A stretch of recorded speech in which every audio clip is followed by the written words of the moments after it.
All right. We have now 17 participants, so I think, yeah, Marybeth, please do your Yes. 2 minutes. All right, you can put me on the clock. Regarding One Wolf calls, to start with,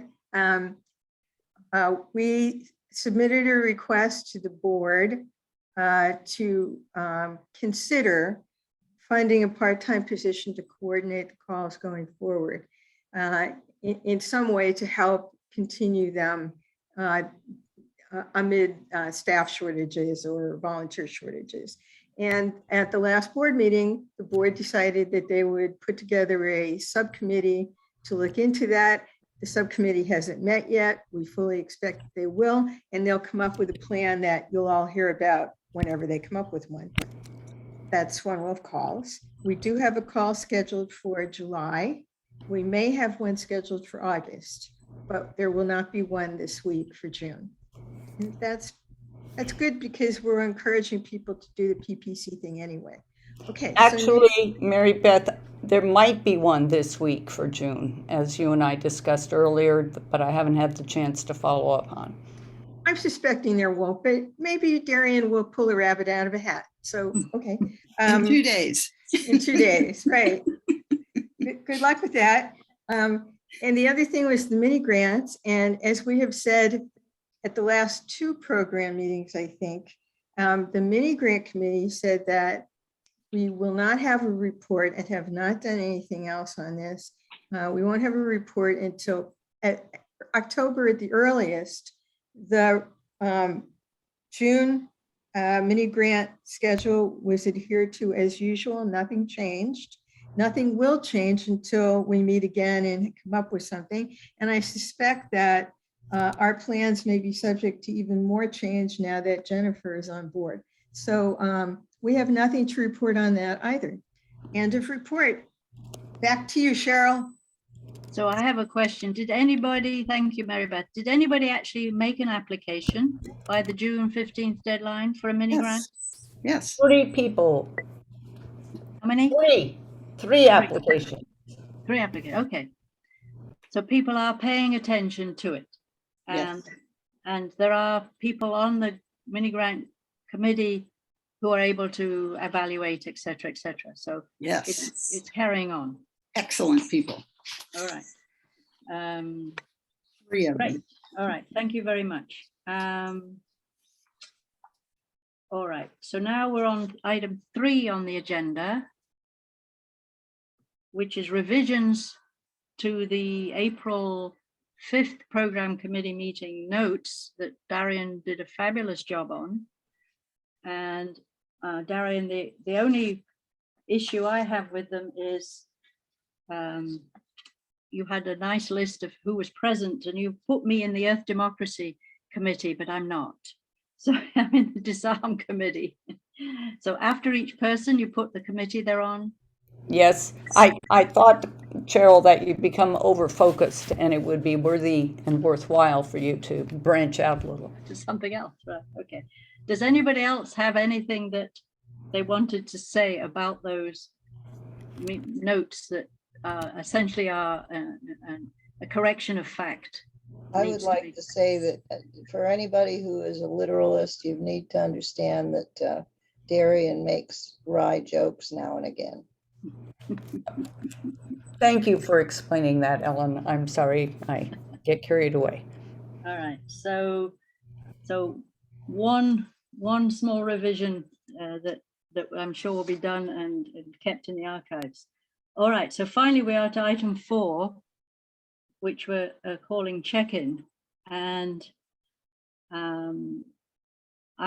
this is where I'm going to make a note that we have some observers present who will not be saying anything in check-in or anything else until, and I am assuming most of them are here for item 5.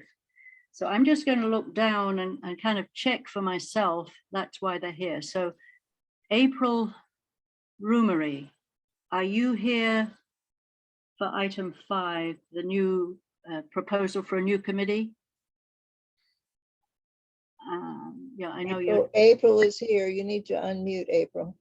Yes, you're here. Barbara Nielsen, is that why you're here? no, No. So why are you here? because it's a program committee meeting and I'm allowed to be here. All right, so you're just an observer, okay? Margot's here for the item 5. We learned that earlier. Yes. Deanna's here for item 5. Let's see, who else did I not recognize? Philip, you're here for item 5. He's not. Maybe he's not. He's If I'm here, if need be. I've been working with Dee Murphy, and if she calls on me, hopefully I'll be able to respond. But I'm here as an observer. All right. Rita Gonzalez, Yes. and you're here for item 5. And Rosa Saavedra, Yes, I'm here for item 5. okay. And Tamisa Starr. Yes, I'm here for item 5. Oh, great, thank you And I very much. just want to put in a word as president to say thank you to all these people who have turned out on short notice tonight to speak on behalf of a new issue committee. I think it's really a great thing that we have this energy, and that's coinciding with having a new program committee chair. So I want to welcome all you women. Cheryl is just making sure we get our T's crossed and our I's dotted. Thank you. Okay, thank you, Darien. So the rest of us now, we're going to do the 3 items. Name your committee or other program responsibility, and what item you feel is in greatest need of WILPF US attention. So I will try to model that first. This has been allowed 15 minutes. Maybe we'll manage to do it faster. So I'm Cheryl Spencer. I'm sorry I didn't introduce myself earlier. I'm one of the co-chairs of the Disarm End Wars Issue Committee. I'm also a member of the Peninsula Palo Alto branch in Northern California. And I think, you know, getting help, making sure that when we have an e-alert, it goes out in time, that we get articles into e-news and out, you know, to help our issue committee allow all the members to know what's going on and to encourage them to take part in activities to do with disarmament, especially disarming from nuclear weapons. Okay, so now I've got this, I'm going to try and go down the list and call on other committee members. So Ellen, you're the top of my list here. Ellen Thomas, can you introduce yourself, please? Yes, I'm Ellen Thomas. I live in the mountains of North Carolina. I've been a member of WILPF since 2004 and a co-chair of the Disarm Committee since 2008. And I welcome all of you people. And I hope that people who aren't yet members of the Disarm Committee will consider joining, because we can use all the help we can get. Right. Okay, thank you. All right, moving down, Joan Goddard. Hello, everybody. My name's Joan Goddard, and I'm the outgoing. That's like friendly, but also about to be relieved. Interim convener of the Advancing Human Rights Committee, which was revived last summer and has wonderful subcommittees doing lots of good meetings and work every month. The particular thing that we're doing in our program area is we are getting organized, and we're getting ready to share on the e-news in July what the different committees are working on, the subcommittees are working on. So I'll briefly, so that you don't think we're going to have to read a book. And I think that's it for me. Would you like introduce Donna Pill? Yes, Donna Peel is here, and she is very likely going to be the new chair. That was enthusiastically welcomed at our meeting last week, and we are going to go through a listserv, verifying election process, but that will happen ASAP. It's been a swamped week for me, so we're getting there, and I'm going to check it out with Donna before we send it out. Thank you. Marybeth. Check-in. Hi, I'm Marybeth Gardam. I'm the chair of the Women, Money and Democracy Committee. I'm currently between Lakeland, Florida and Iowa City, Iowa. And I think the thing that WILPF needs most is and what my committee could use most is additional capacity and a real focus on recruiting. And I guess if I had to say one more thing, it would be a focus on planning. So I hope that we'll get to that with our new program chair. Thank you. Thank you. Barbara Taft. Hi, I am Barbara Taft, and I live in very hot Mesa, Arizona. I think it's 107 now. And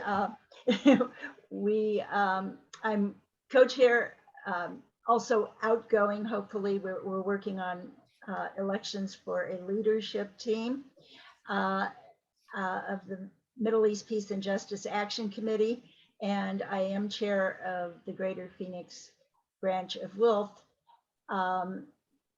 I think our most important thing that we should be doing as WILPF is trying to recruit a younger membership, and I think that will involve doing a lot of work on social media. We need to really get involved in that area to do what we need to do there. Thank you. Thank you, Barbara. Emily Keel.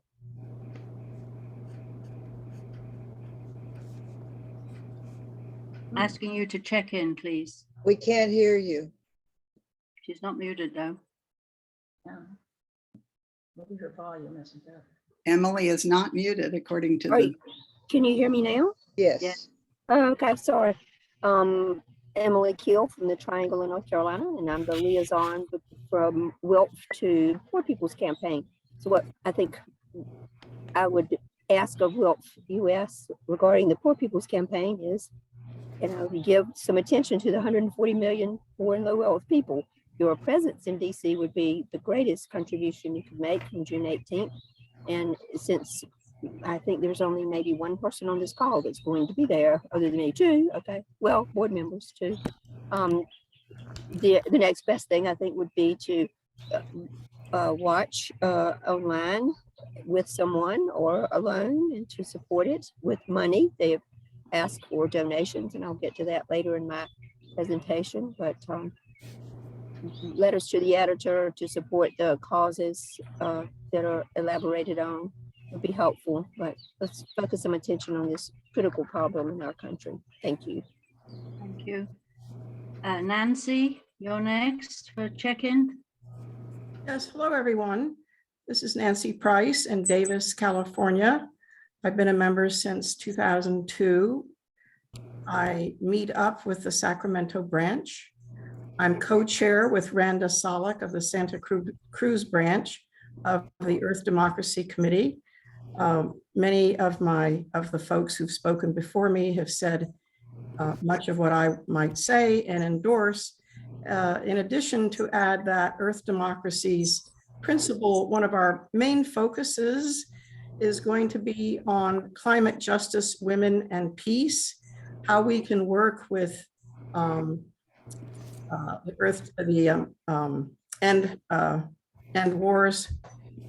and End Wars Committee on bringing together the Move the Money campaign with the Climate Justice campaign to really show how incredibly damaging the military is to the environment, and also to remind you that the Poor People's Campaign added to Martin Luther King's 3 evils, the 4th evil of ecological devastation, which you see being manifest in the Ukraine-Russian war. Thank you very much. Okay, thank you. All right, scrolling up and down the participants and looking at the gallery, I believe everybody who's on an issue committee or related program has checked in. However, I also am a All right, member, Dee, oh, sorry. And Darien. Pardon and me. Jennifer also.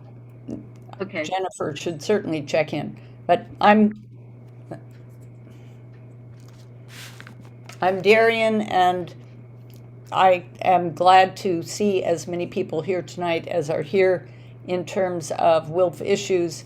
I'm pretty overwhelmed this week with yet another resignation, and so far we haven't been able to find out what is going on with Talitha and the E-News. So I'm pretty distracted and glad to hide. So logistics, what everyone is saying, they're all different aspects of logistics. okay. And so Bob, Jennifer, please introduce yourself. Hello, everyone. I'm Jennifer Bailey. I'm the program chair, and I'm looking forward to working with everybody on this planning.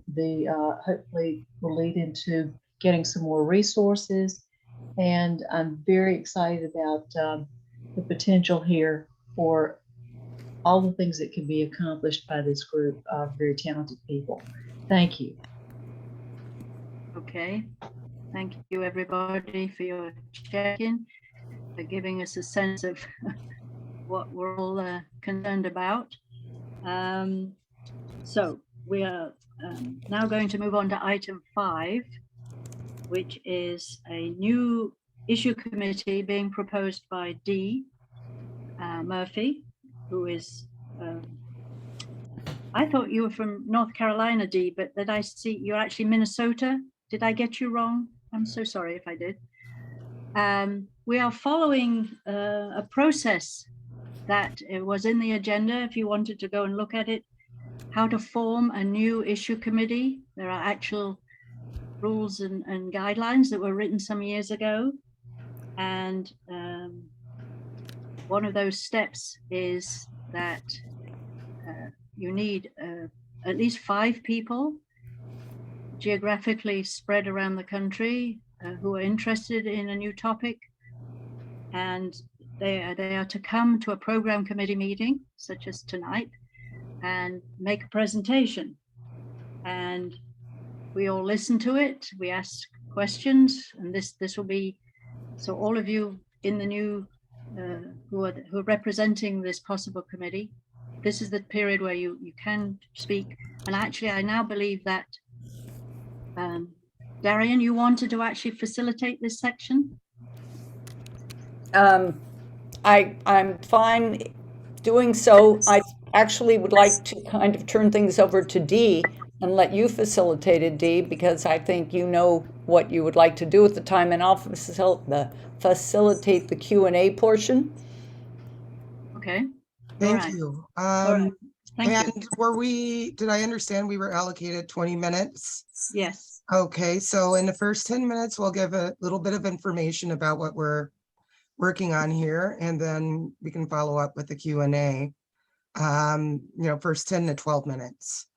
My name is Dee Murphy. I am a resident of Minnesota, as Cheryl has just pointed out.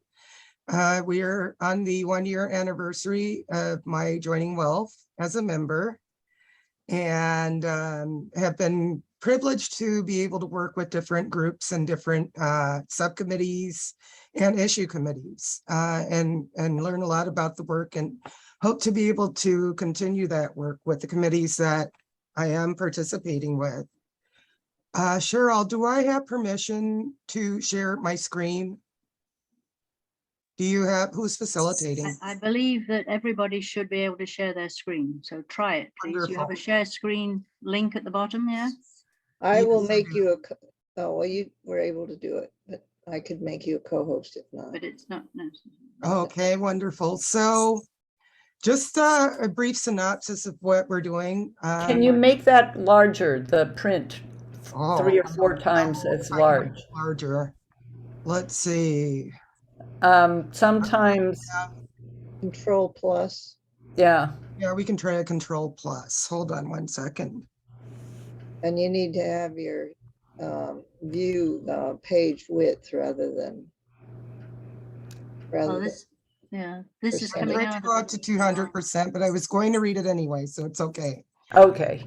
A written copy, it's already been forwarded Thank you. to Jennifer and Cheryl and Philip, but basically this is the opening.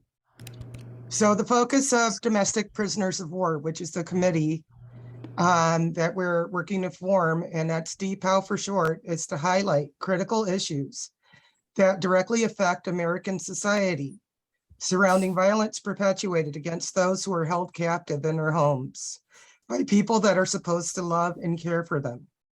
The same types of tools that are used to break down military prisoners of war are often incorporated against those survivors on a domestic front. Physical and psychological torture, deprivation of basic needs, restriction of mobility and access to support systems that can lead to their release from captivity. This comes at a huge cost to society, economically and emotionally, as family members of survivors also carry forth the damage caused by domestic violence, from the parents of victims that have to put themselves in danger trying to harbor their children from the abusers, to the children of the victims who witness this and have psychological scarring and a host of other issues that stem from the trauma. Historically, this issue has only been lightly touched on and explored by those that govern the U.S. legislative system. And more work needs to be done in exploring the reverberations and impacts of domestic violence. DPOW has a dedicated committee composed of mostly survivors. As one member has said, let us be our own experts. Peace begins at home. We feel that the examination of the various ways that domestic violence impacts us and all of American society will be a great enhancement. The examination will be a great enhancement to WILPF towards its mission of working together for peace and freedom for all women, beginning with a focus on the US and later working with other organizations globally, comparing and contrasting our findings and working towards viable solutions that can make things better through education.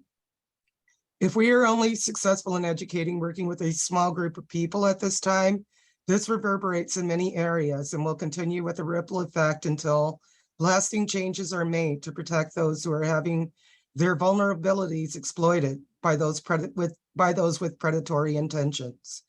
We plan to host conferences every October, beginning in October of 2022.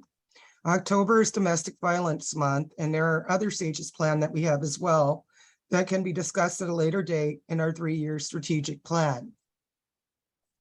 So our committee has been meeting since I'd say around March or February. And I'm going to stop share and reshare. And what we've been working on is we have decided that we would take on an area that really hits close to home for us, an area that we have passion about researching and exploring, so that we can gather and compile as much information as we can, and the interest of utilizing that information in October, as well as there's some guest speakers that we've already been working with that are slated that, like, for instance, have background and experience in the profession, like a parole officer who can attest to how many women come through her desk, and she's going to be retired and able to speak, but she can't speak at this point. But Deanna, the majority of that comes through. Okay, I'm going to shorten this. Well, I was just going to suggest, and I do apologize for interrupting, but we can see what's on the screen, and that's helpful, and it's a lot of information to put out verbally. I wonder if you'd want to break up the presentation with questions just on the first part, and then people can hear the second part. But okay, well, my plans were to wrap up my last sentence, which had to do with the guest speakers and what our plans were for October.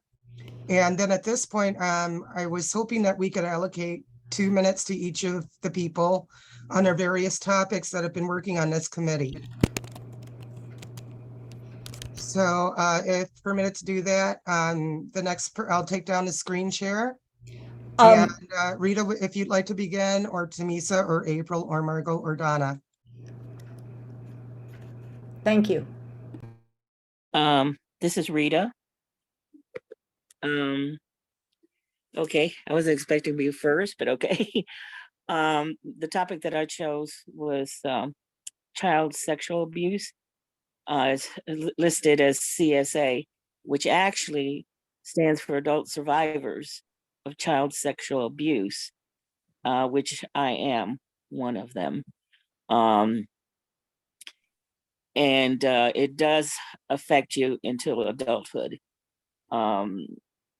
Survivors of child sexual abuse have 5 times higher risk of developing symptoms of post-traumatic stress disorder. Wow, I'm having a hard time speaking. Kind of like having flashbacks or something. But 5 times higher risk of developing symptoms of post-traumatic stress disorder, or PTSD, in adulthood, and have an increased risk for personality-related problems, depression, anxiety, dissociative symptoms, heightened stress response. It can lead to sleep disorders, lower immune function, increases the risk of a number of physical illnesses throughout adulthood, which that is definitely a concern in my entire life, not only as a child, but here into adulthood. It could develop phobias, alcohol or substance use, some self-harm behaviors, reckless sexual practices, suicidal thoughts. Adults who have experienced severe abuses, children show critically impaired neural connections in the brain, known as breaks, parts of the brain associated with the regulation of attention, emotions, and other cognitive processes suffer. I myself have ADHD, or should I say adult HDHD. I am a heterosexual woman, and my relationships with men in dating and in marriage were greatly affected to the negative, feeling disconnected and being unable to relate to others, struggling to control emotions and have heightened anxiety, depression, and anger. It's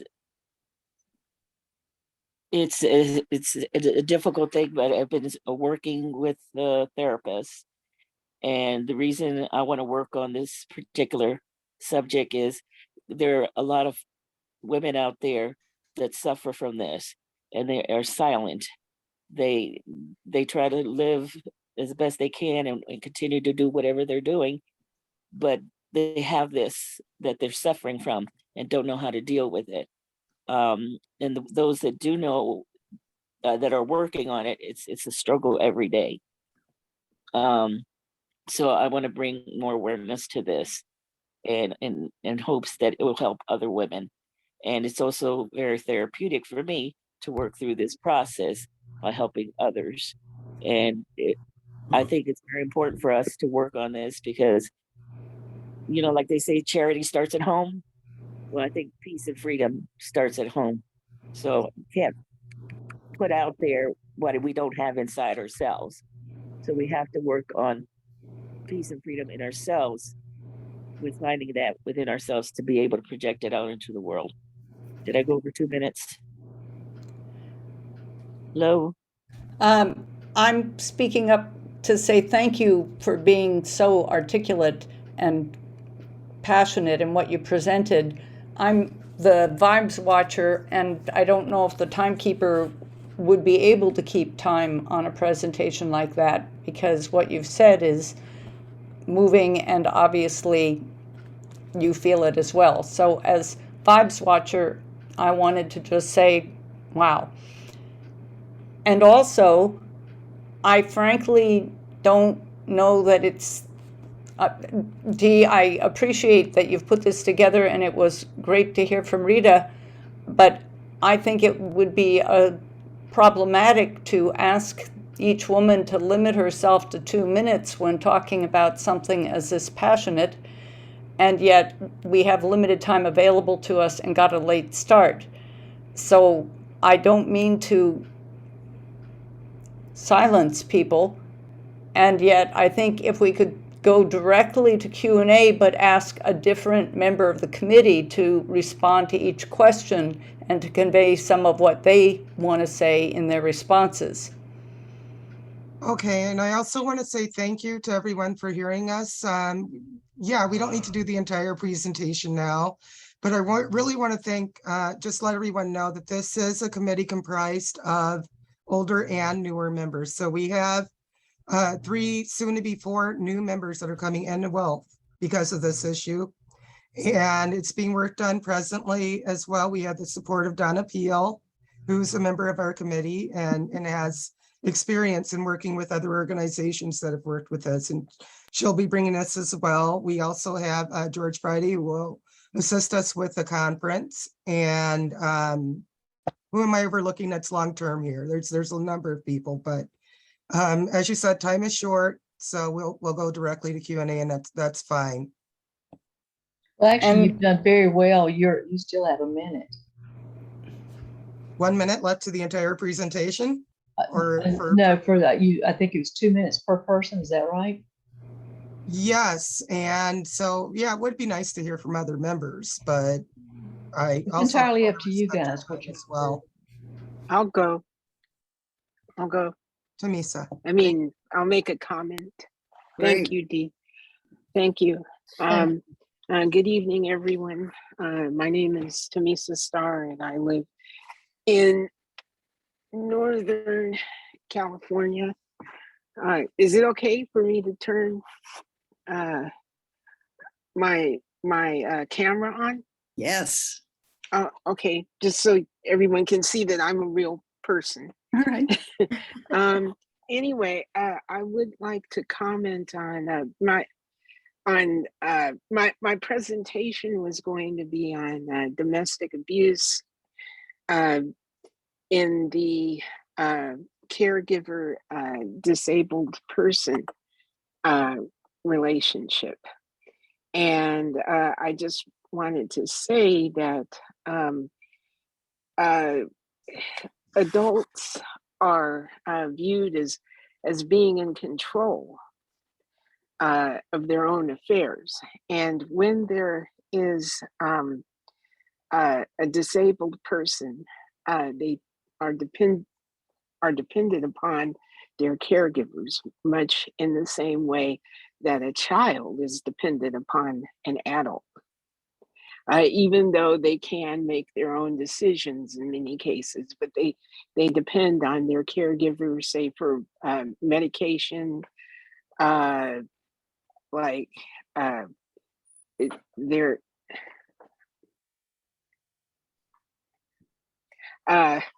sorry, that's my daughter coming in, and they're like durable medical equipment. For example, I'm on oxygen, and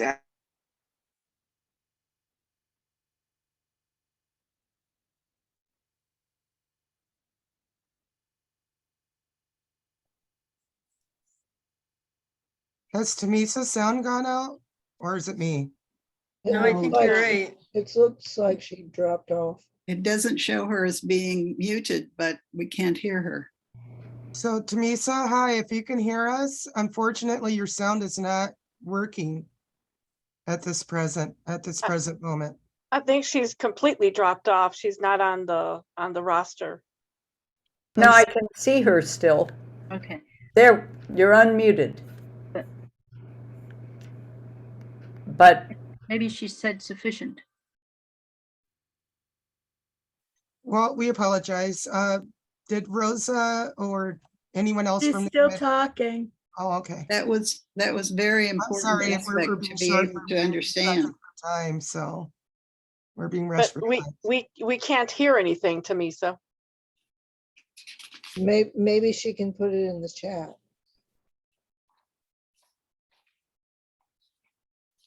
Tamisa, could you please put whatever you're saying in the chat and we will see some of it. And if you can hear us, we appreciate very much, at least I will speak for myself, you're including your situation and educating us. Yes, thank you. Rosa has unmuted, and maybe she has something that she would like to say. I'm fine with if you want to go to the format that somebody mentioned about in the questions and then people can answer, just for the sake of time. Is that okay, Dee? I'm fine too. April, did you want to say anything, or Margot? Just because they set aside time to speak tonight. I'm sorry that we got to a late start. I just wanted to touch base on the fact about my name is April. Sorry, I'm from Maine. I wanted to touch a quick basis on mental health illness and how it is seen in more than 2/3 of people that are affiliated with domestic violence, and that I feel that there should be more focus on help for individuals. And also, like, such as the Gabby Patello case, where the police had actually came across them before she was murdered.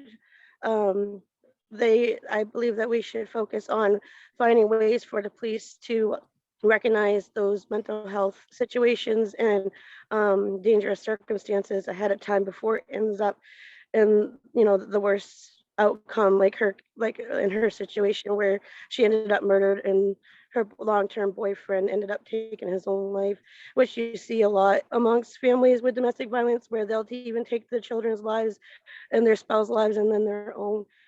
So that is just something that I wanted to touch base on real quick during our meeting, and hope that we can look into that further and ways to help people.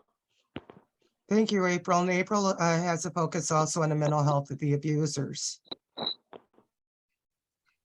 So should we, Margot, did you want to speak briefly, or anyone else from the committee? Yeah, I might make very brief remarks. I'd just like to say that serving on this committee is a very humbling experience, because I'm learning from survivors who, as has been said, are the experts on dealing with abuse and coping with it. And there's one aspect, because I'm a person with disabilities, but I've not survived the kind of abuse that they're discussing, and I'm very fortunate, but I can learn from survivors. And I could just say that one aspect which I'm looking into is the aspect of domestic abuse, unfortunately, among lesbian women. And I know the hospitality that WILPF has showed to lesbian women has been very moving to me. And I've witnessed that for over the past, I would say, 30 years. And even though I've only been a current member for a year, but I was active on the branch level locally back in the early 90s. And I have seen, and it is sort of the undiscussed thing, but I know that there's a local provider in my area of Sacramento. It's Women Escaping a Violent Environment. It turns out I once met a domestic violence specialist who dealt with issues of lesbian women. And that's one of the things that we're looking into on this committee, but it's a great pleasure to serve. And I think it is a place where survivors are really governing and can be the experts in dealing with their own situations. It's very moving just to witness this. Thank you. Thank you. Thank you very much. And in closing, before we go on, some of the things that people don't know about me is that I started off with a handicap. I was in foster homes. I had domestic abuse situations that resulted in my being placed in temporary care. And this is in the 70s, where domestic abuse was not at all really an issue, but they saw me coming to school covered in whelps and terrified of my stepfather. These will result in lifelong disabilities that I will always have, but I still managed to overcome what will, all these situations and what will be permanent disabilities. I've managed to pursue higher education. And through my faith, I will not, succumb to drugs or hopelessness or just give up. So when people automatically assume that they know more than me, or that this is about bragging rights or tea parties or power, they need to understand that my work is about empowering those who would not otherwise stand a chance, or who are relegated to being represented by those who have not walked a mile in our moccasins. It benefits all of society to closely examine issues like this from the perspectives of survivors, offered from survivors. And therefore, when people say things like, well, why don't you work under so-and-so? And to me, that translates to me as saying, get back on the plantation and work for me. You're a smart Negro, but you don't know what you're doing or how to represent your own causes. Work for me and I will speak for you and do things my way. Apologies, but us survivors can speak for ourselves and we can do it quite well. And with that, I will open it up to questions and answers.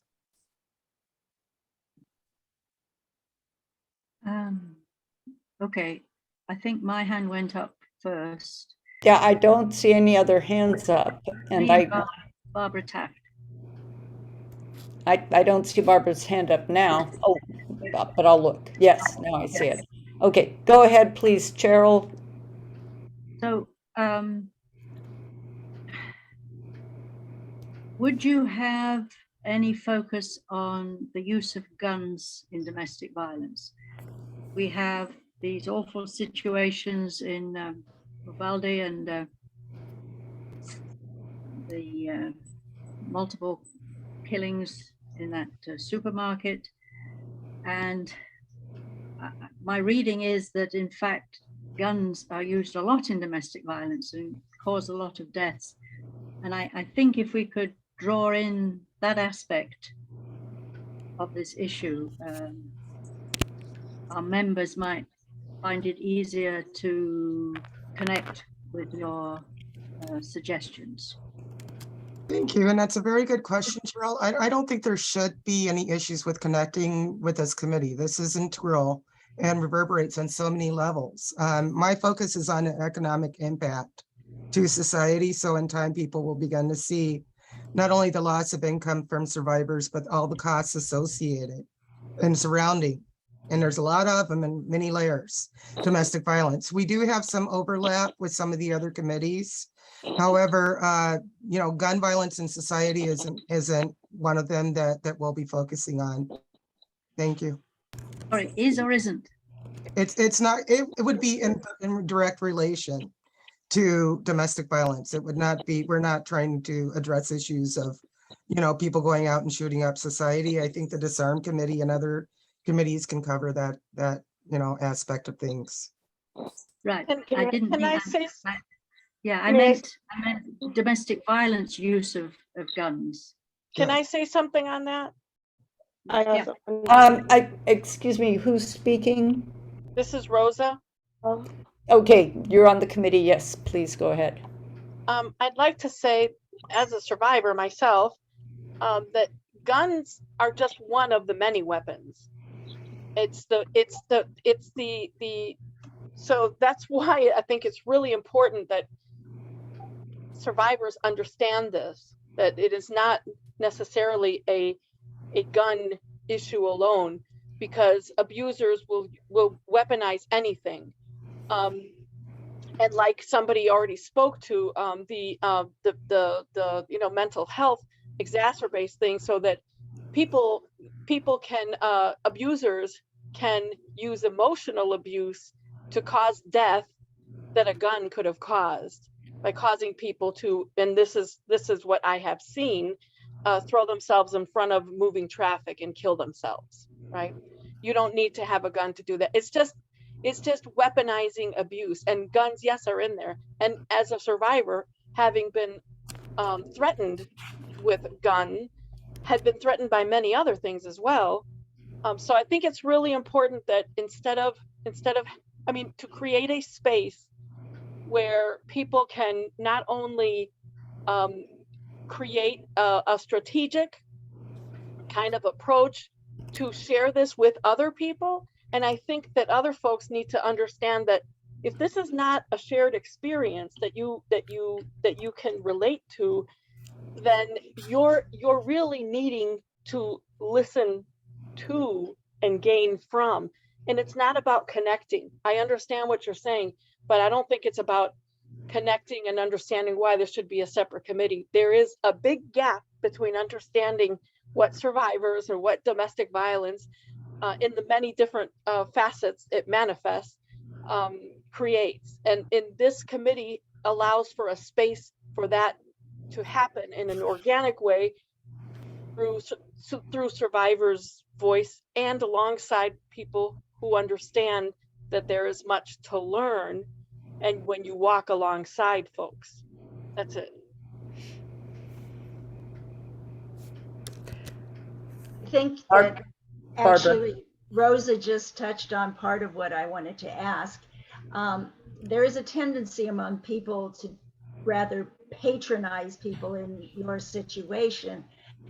And I think what you want to do is to create allies as part of your program planning, addressing the concept of how to become a good ally.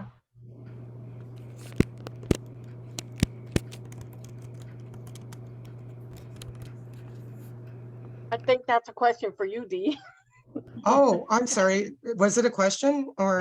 It was for you or someone on your committee. How to be a better ally? Is that something we may hope to learn, or ally or co-conspirator or whatever terminology? And I would like to volunteer for that subcommittee. Well, and there will be, I think that we have enough people who have been in WILPF, including Rosa, for a long time, that understand that no other members that, and Donna, that no other members that can, connect with other people where assistance is needed. And like I stated before, there is some overlap. There's going to be an examination of women who are incarcerated. So we're going to be working with some of the AHR subcommittees and our presentations and our what we put out and everything else we do. So, together we can work as long as people have an open mind to working with us. And then Marybeth has been wanting to ask a question as well, but I hope that answers the question. Does that answer your question? Was it Barbara? It was Barbara, and she's got a thumbs up for you. Thank you. So, thank you, Barbara, for asking, and thank you, Dee and Marybeth. So I just wanted to be clear in my own mind about what specific kinds of things your committee will be looking at. And you and I have talked a little bit about this, but I'm still not real clear what you'll be doing. Are you going to be addressing like the kinds of policy issues around these subjects? Or are you going to be looking at research and analysis on documenting the economic impact of it? Or would you be looking at providing some kind of a therapeutic space or preventative planning? I'm not, can you be a little more, can you define a little more the parameters of your So right committee? now we're solution oriented. There's going to be times when you have a group of survivors that there will be triggers that we will, right now we're mutually supportive as survivors because we've all walked this walk, most of us. And initially the plan is to do the research, right, for our October conference. So start October conference. That's our first year plan. Second year plan is to research what other organizations are doing, work with them and find out what they're doing legislation wise to see where we could possibly, either work with something that's already being put there or, where there are gaps needed. I know I really want to look into how CDOT plays into all of this, and there's a number of different angles that we'll explore next year. Third year, whatever's left, we may look forward to coming to WILPF and advising that WILPF support legislation where we can see that there is none. Okay, great. Thank you. Are there more questions? Anyone? No, I just had a comment if that's okay. How's our time, Cheryl or timekeeper?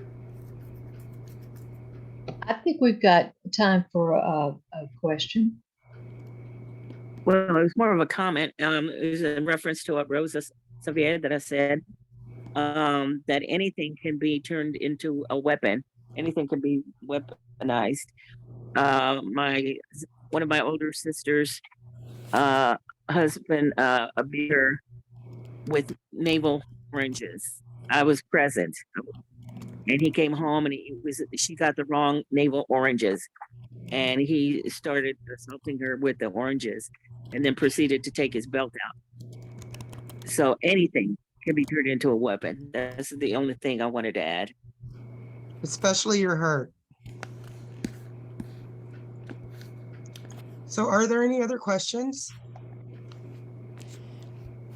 Just as vibes watcher, I want to say again that I think often when we talk about political topics, we don't get quite as specific about the harms being done to touch our hearts so directly.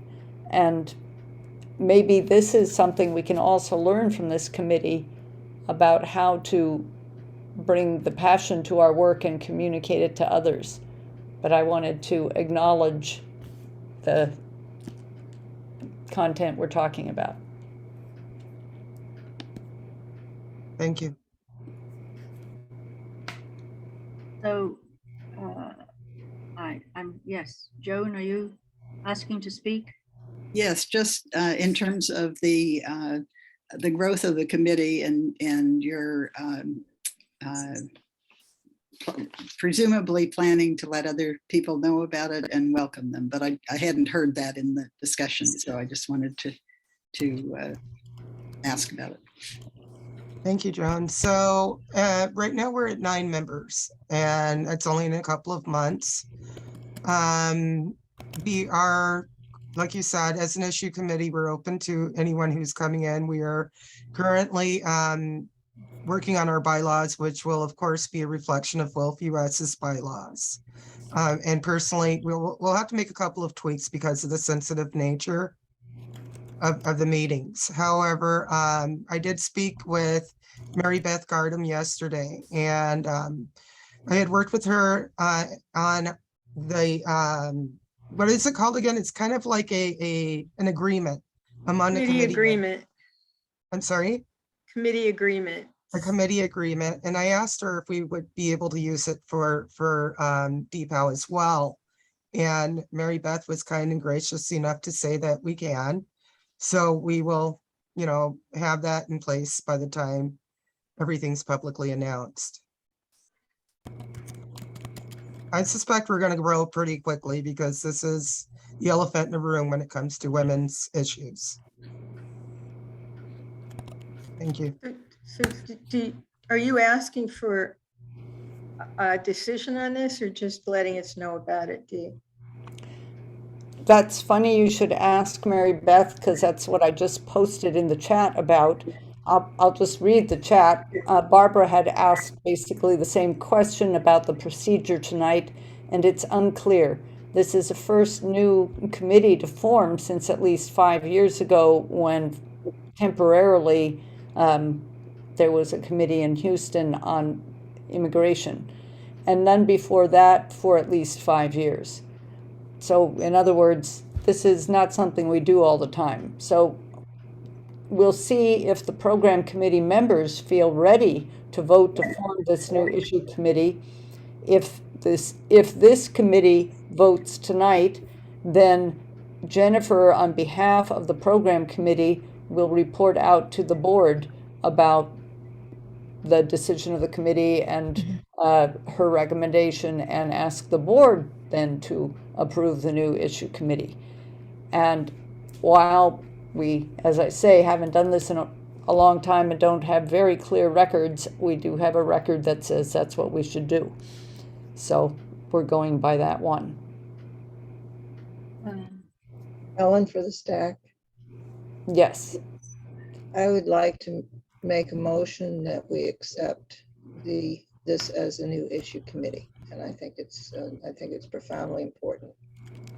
Yeah, I think we can't do that at the moment, Ellen. If you read the guidelines on the web, our website, there is a report. They've already written that. That's While we're sorting that out, I want to second the motion. Joan Goddard. so what you're saying is what I got sent in the email is your report. Along with what is screen shared this evening, if that information is okay to disseminate.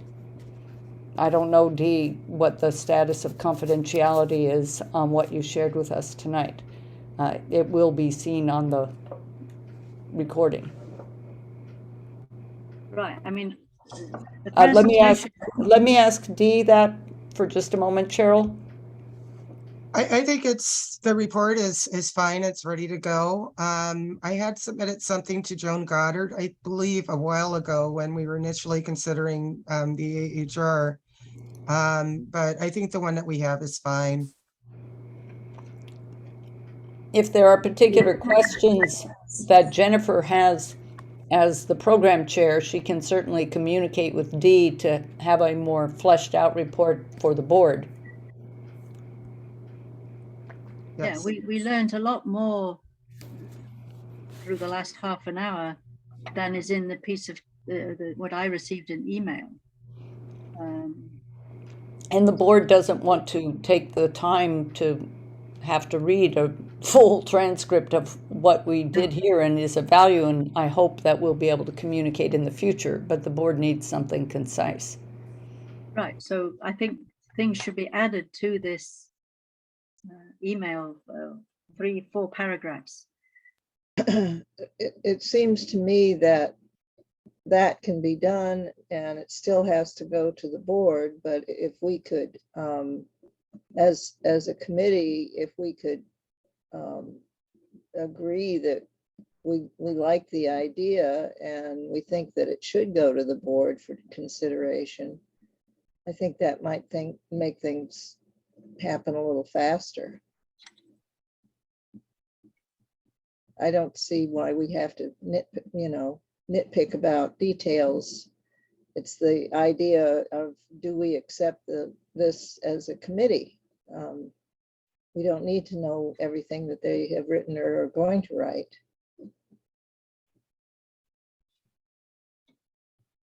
Okay, Jennifer, you're the one who will be proceeding with this. Do you have do you want this motion to go ahead? I would like to know what the timing is on this to put it together for the board to vote. I do think that this is a invaluable committee that needs to be heard, because this is often taking place in the shadows and it should not. So I applaud the participation tonight of all of the survivors and appreciate your experiences, and thank you for sharing them and continuing to try to work through it, and also to try to figure out ways to make it better for somebody else. Thank you. Thank you very much.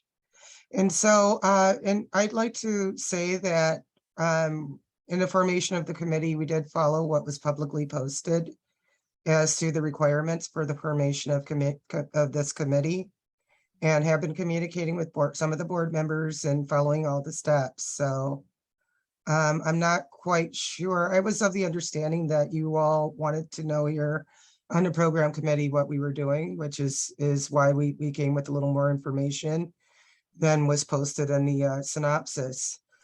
However, I was also told that ultimately, by following the steps, that it's an executive board decision and not a program committee decision. Am I mistaken with that? And then I wanted to ask specifically Philip about that, because he's one of the people that have been asking about this, as we go. Well, I was under the impression that we were in agreement to take it forward to the board. Am I mistaken? Yeah. We were voting on something. Okay. We're voting on whether we should take it to the board to make it an official record of our strong support for that. Thank you. Thank you very much. Okay. Well, thank you, Dee, and to your all of the work that you have all of you have done.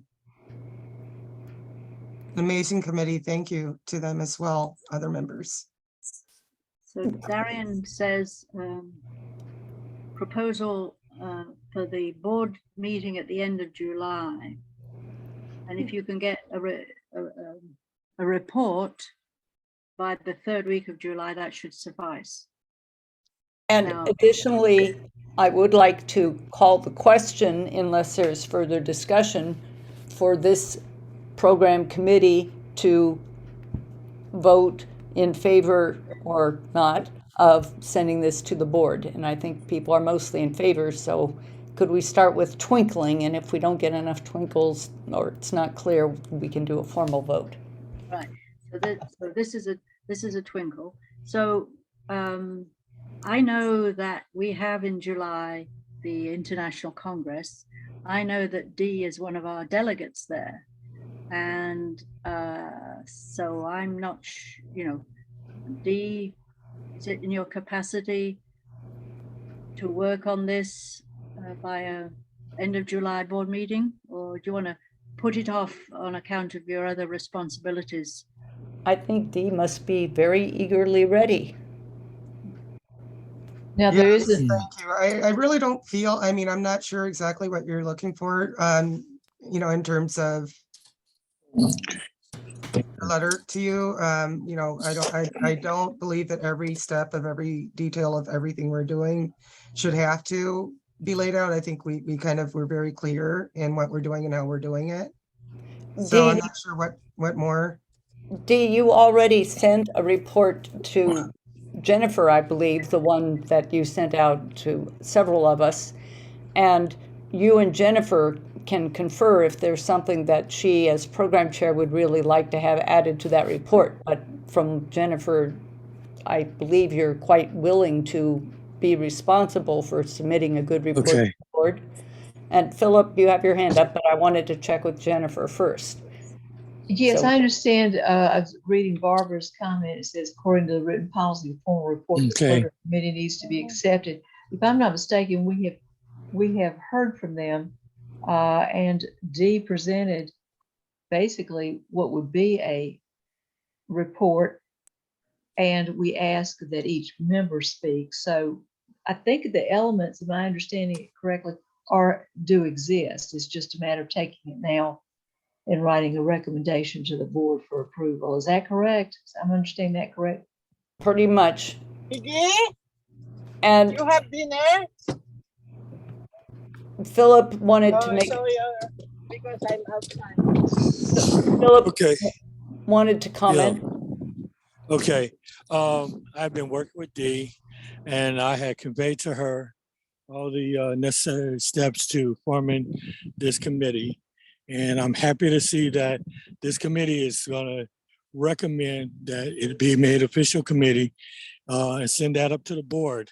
And I think in our in-person board meeting on July 18th or 19th and 20th, that we should be able to put that on the agenda and take a vote at that time. No need to wait till July. Oh, okay. You just said July, Philip. So yeah, I'm sorry. No and need you're to right. wait till You're July. right. Thank you. We can do this in June. And I want to applaud her and her whole group for following through. And her presentation here was just to introduce the concept, the committee work, so it could be taken under recommendation, which this has served that purpose. So thank you for assisting with the recommendation. And I'm very happy to see everything move forward. Thank you. Thank you. Joan. So what I was looking to be added to this report is the fact that you've been meeting since February or March, you said, and that you have 9 members. I think these are important facts that need to be in your report. Hi, Cheryl. So we were organizing basically. Excuse me, I'm just that I'm just not finished. I don't think that anything else needs to be added, Cheryl, at this point. I think the discussion should have come to an end now, and she's done everything above and beyond what has been asked of her. Thank you very much. I would agree, and I would like to close this agenda item. Could we move on to the next item after everyone who wishes can express support for the new issue committee when it comes before the board by twinkling or applause or whatever, because this is historic. We haven't done this in a long time, and thank you to all those who turned out. And Joan had her hand raised. Now, I just wanted to say that there's certainly no harm in mentioning the two things that you know, this is not out of the blue, last minute. This is something that has been being developed, and that there are 9 members already. And those things were not in the report. Well, the meeting before was, but not the number. And that would be something that the board might be curious about. Thank you. Thank you, Joan. Twinkle, twinkle, twinkle. Okay. All right. So Yeah, I voted in the chat, so I'm saying thank you, great work. We can move forward. okay. So thank you, everybody. And we put you in close to the beginning of the meeting, so you're not obliged to stay for the rest of our program committee meeting. But you're welcome to. Yes, if you wish. Yes. And so now we're going to go on to item 6 on the agenda, which, as I try to explain to Jennifer, we're not doing the planning now. We're just kind of checking in whether the issue committees feel they are making progress on thinking 3 or 5 years into the future, and whether you are seeing collaborations evolving with other issue committees, or you're having trouble with any of this. So anybody, we gave ourselves 10 minutes, but if we can do it faster. And then Jennifer, apparently, you know, this kind of thing will be done much more detail later. It's just a kind of a check-in on how everybody's doing. Anybody wish to speak on that? Your issue committee's long-term planning. Yes, Joan. Yeah, I just, the 3 to 5 years keeps coming up, and that's wonderful.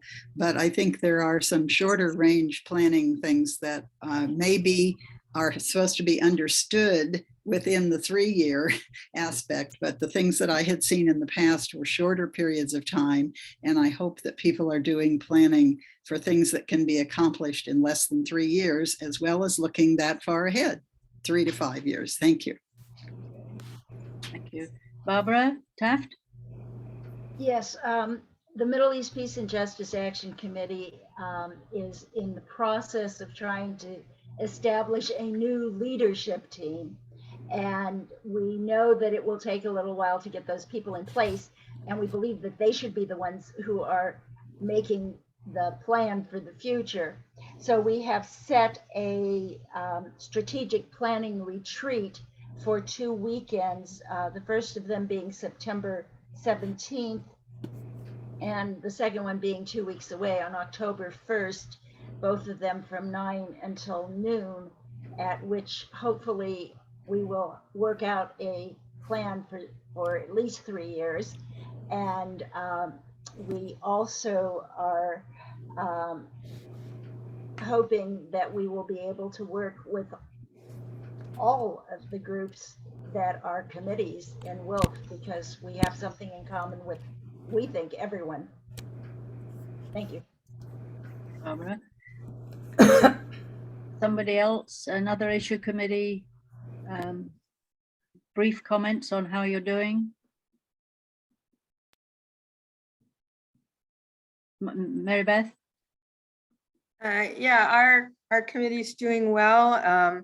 Several of our projects have 2 to 3 year goals in place, and the rest of them we're still working on. Okay, I can speak to the disarm. We followed the request for a 3 to 5 year plan last September or so, and we ended up with 10 different projects that our committee is doing amongst us. A few people on each campaign or project. Some of them will take to infinity. Others are shorter term. So I'm a great believer in this kind of process. It makes you sit down and think, you know, what your priorities are and what you should be really working on. Of course, the war between Ukraine and Russia has rather disrupted our regular plans, and we're spending a lot of time thinking and worrying about that. Totally inconsiderate of them. Inconsiderate, yes. Let's see. Nancy, did you want to say anything about Earth Democracy? Sure. Sure. Well, as most people on the Earth Democracy Coordinating Committee that meets Wednesday mornings in Pacific time, some of you may or may not know that the last couple of months I've been missing in action when it comes to Earth Democracy because I've been very involved in 2 campaigns here in Davis. Tonight is our election results night, so keep your fingers crossed. So we have some catching up to do. But as Joan mentioned, we do have some short-term and mid and long-term campaigns and goals, which we do need to flesh out. However, our first commitment, now that I'm sort of back in the Saddle.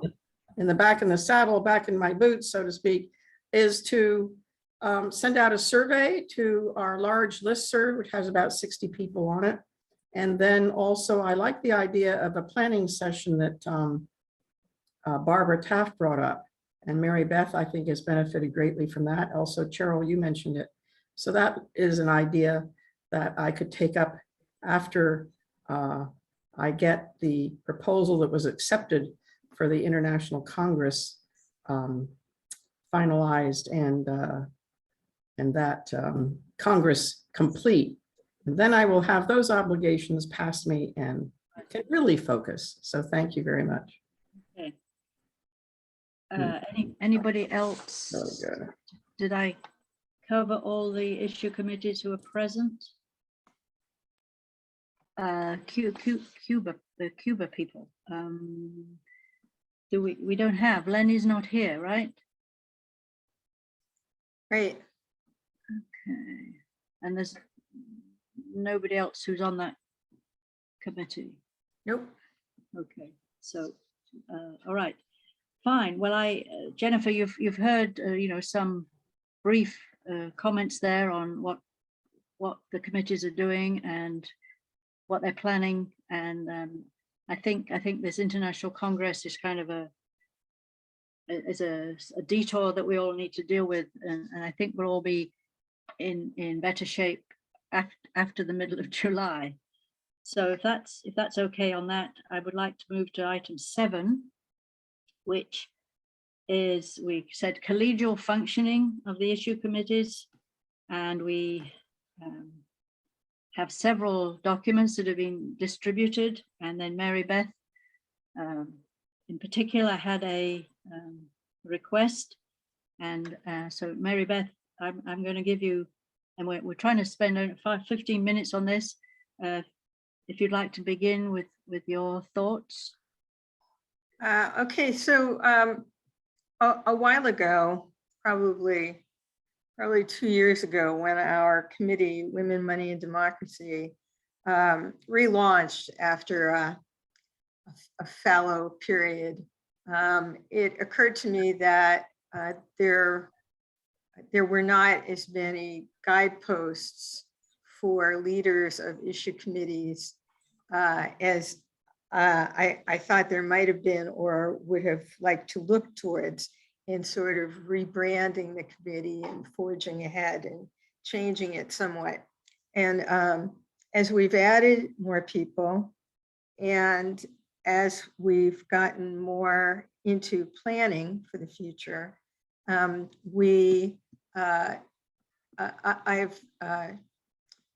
encouraged my committee members to think more in detail about the kinds of ways we want to operate. I checked with Darien maybe in the fall about whether there were bylaws that affected issue committees. And she told me that there were not. And it struck me that it would be good to have those because after all, it would be something that not only for me, but for leaders in the future, it would be useful to have a kind of nothing so much as a rule or hard and fast policy, but just a series of agreements that our members could make kind of informally, but which could provide some framework for the future. So what we came up with was a set of agreements that we set out our intention for the committee. We set out agreements for communication. We set agreements for who's a member. And, you know, previously we had a list of about 60 people in the earlier days of our committee who never showed up at any meetings, and I couldn't figure out who they were or why they were on the list. So what does a member actually, who are our members? How do we define them? Agreements for sharing leadership. You know, we always say that we want people to step up and help lead, but you know, how do we define that? What does it look like? So we've put those in place, and agreements for advancing existing projects. This is where we talk about each committee project having a 2 to 3 year plan. It gets updated at our annual planning retreat. Should also include longer term goals and capacity projections, potential impact projections, timelines, and might predict any necessary budgetary requirements. This would be in keeping with the Program 2.0 requirements. We also had agreements for proposing new projects. If we want to expand within our committee to take on new projects, how do we decide whether to do that? What kind of project fits within our framework and what doesn't? And then we also added a section on conflict resolution. If you're in the committee and you feel that you've been attacked, disrespected, there are steps that we've agreed on that we should, that we would take to resolve those conflicts internally before they, you know, get worse and get fester and become real hard points.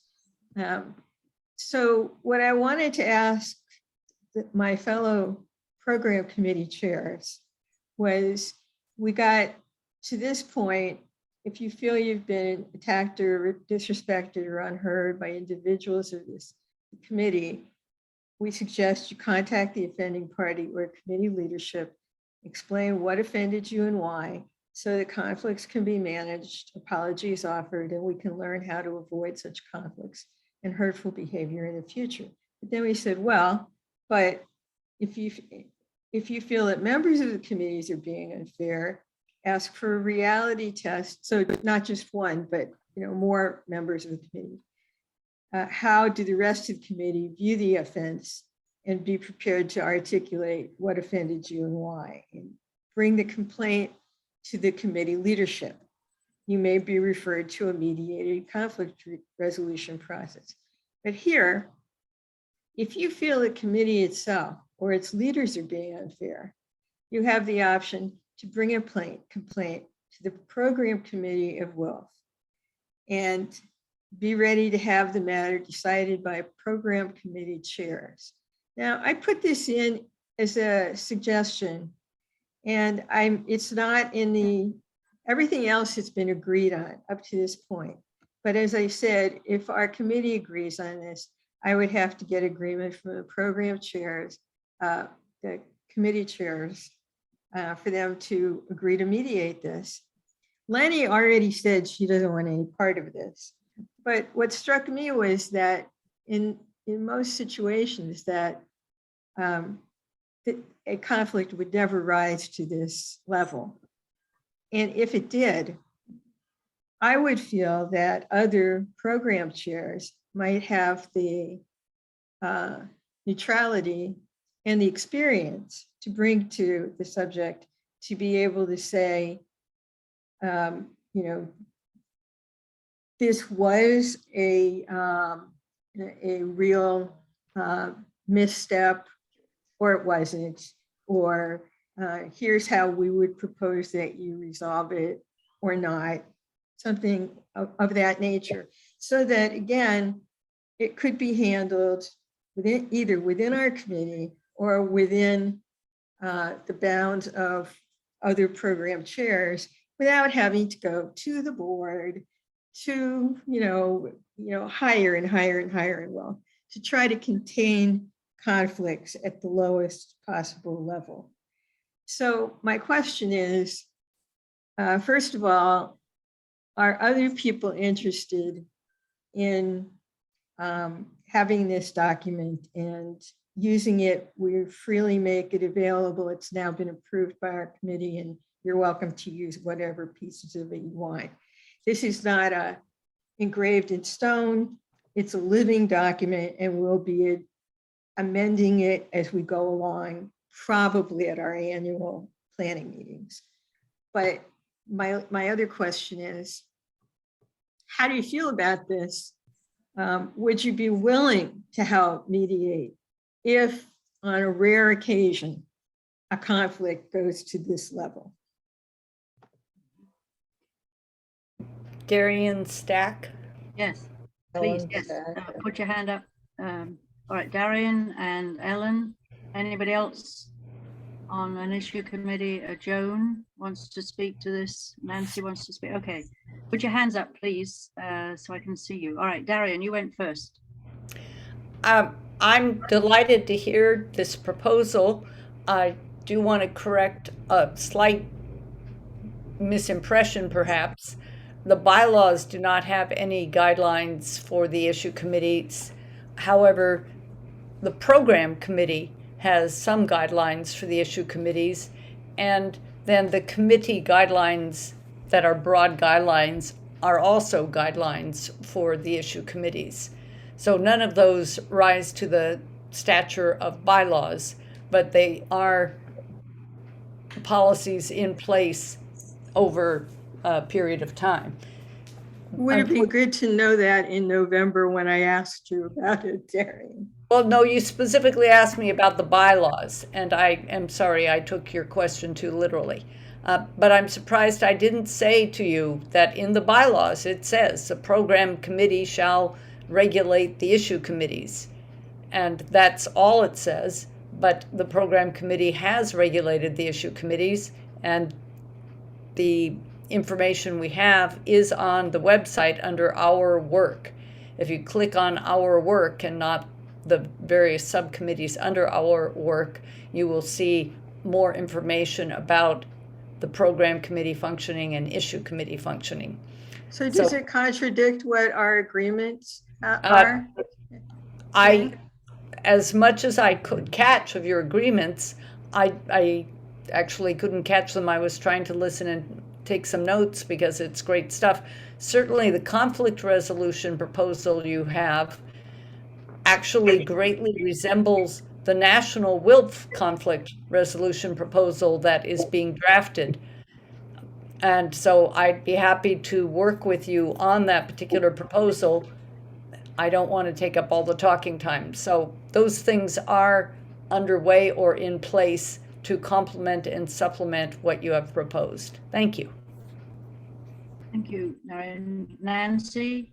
You had a comment? Unmute, please. Yes, of course. Well, I I'm interested to look at these the documents that Darien mentioned. I think that what maybe Marybeth has presented here that adds detail, or as an independent document, it's very helpful and very important, and I think offers a good process. I mean, the sort of flow of what you do when and upon what circumstance, I think is very good. And I certainly would take it to the Earth Democracy Committee. And I wanted to just endorse that I think our committee would certainly support this kind of process. Thank you. Thank you. Joan? I forgot to unmute, sorry. Yeah, I was just going to ask whether what we're discussing is the last part, the crossed out part, Marybeth, that you explained. Thank you very much. And, or whether we're talking about the whole thing. And so, but I think that it's all very useful and will be useful for the AHR folks to look at and see what they want to adopt or change or whatever for the AHR committee, Advancing Human Rights. Thank you. Right. So, well, there are two possibilities. One is to comment on this detailed document in general and whether it would be useful to your committee. And then Marybeth has a specific question, which is, should the program committee be the final arbiter of a dispute that hasn't been resolved by any lower grouping? So I don't think that's something we need to decide on right now. It looks like we have lively discussion going on already. Jennifer, you had a comment? Yes, I think it is a lot of great work, and I think it meshes well with some other committees' recommendations about behaviors within the community. I would like to ask the question about whether or not we're comfortable respecting the voting rights, and would we be able to increase participation if we were to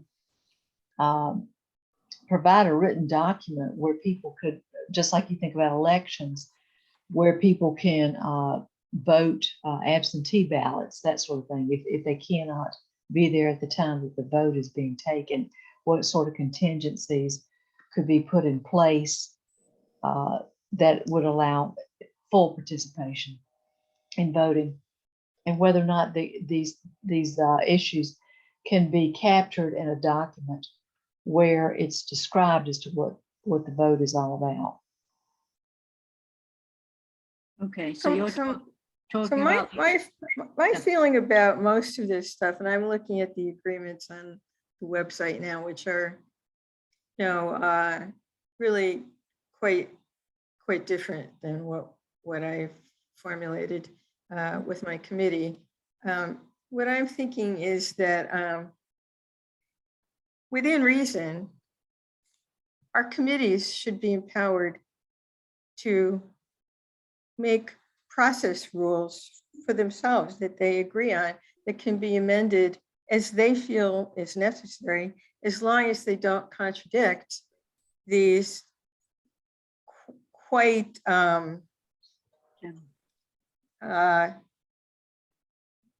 administrative, shall we say, rules that are listed on the website. I mean, I think we all know that we are responsible for taking minutes and being responsible for any financial receipts and ruling by consensus whenever possible. I mean, all of those things are pretty standard. What's not covered there is, how do you actually share leadership? How do you decide if a person has visited your committee twice in a year, if they get to vote on the number of meetings you have a year? Or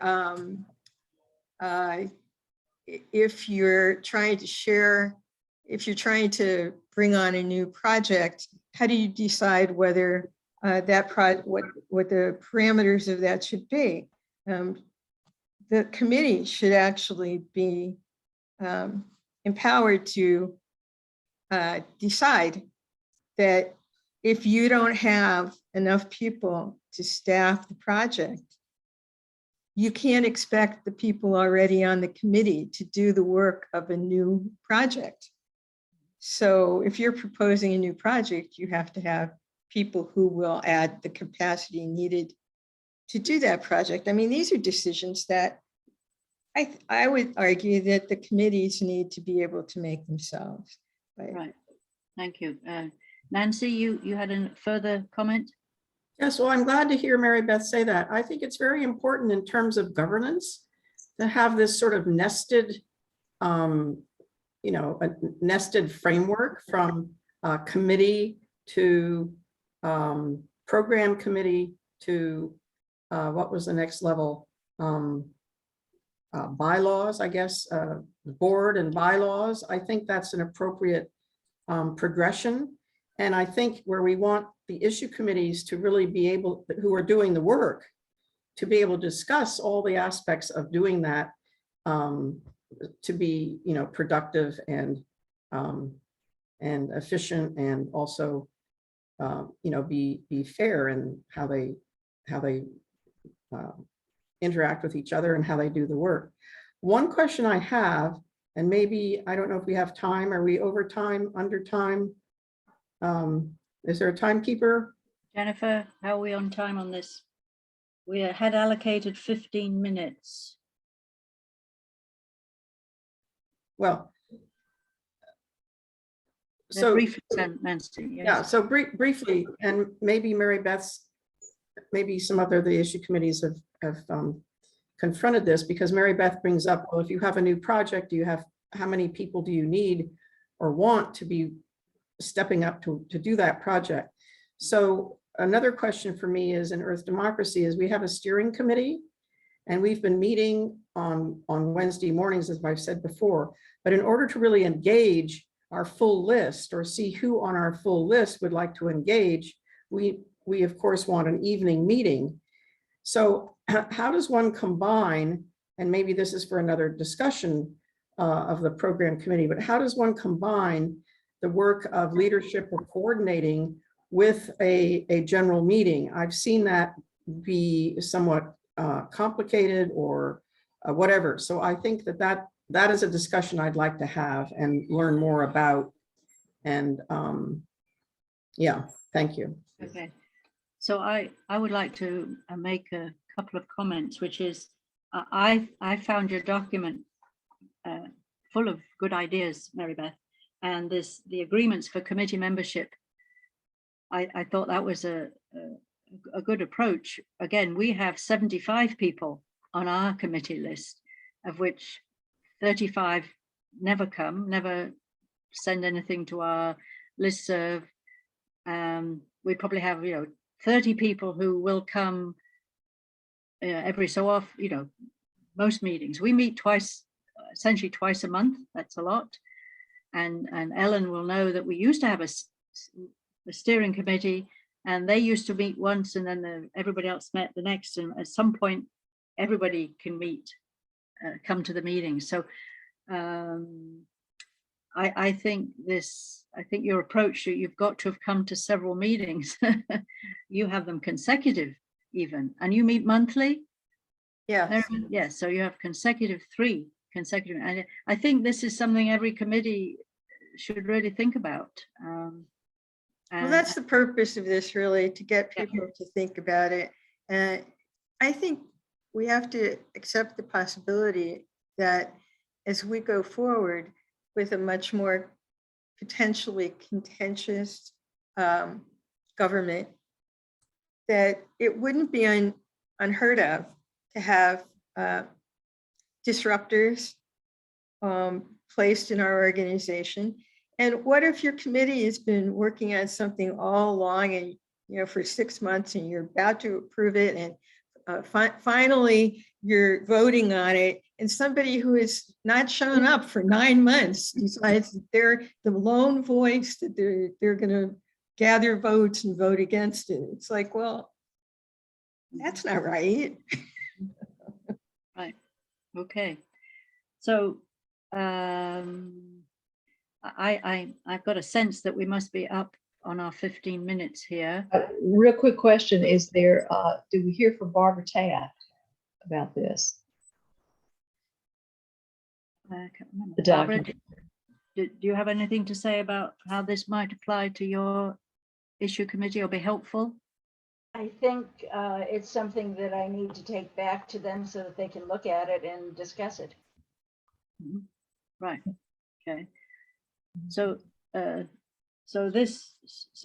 were several other there were two other documents that have been sent to you. One was an appendix to the draft agenda, which is a sense of psychological safety, which we have not really dealt with.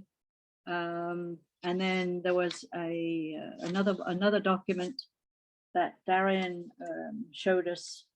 So there's a bunch of potentially useful reports out there for issue committees to consult with and decide how much they want to take from it, depending on how contentious have your meetings been and what you think will be helpful in making them less contentious.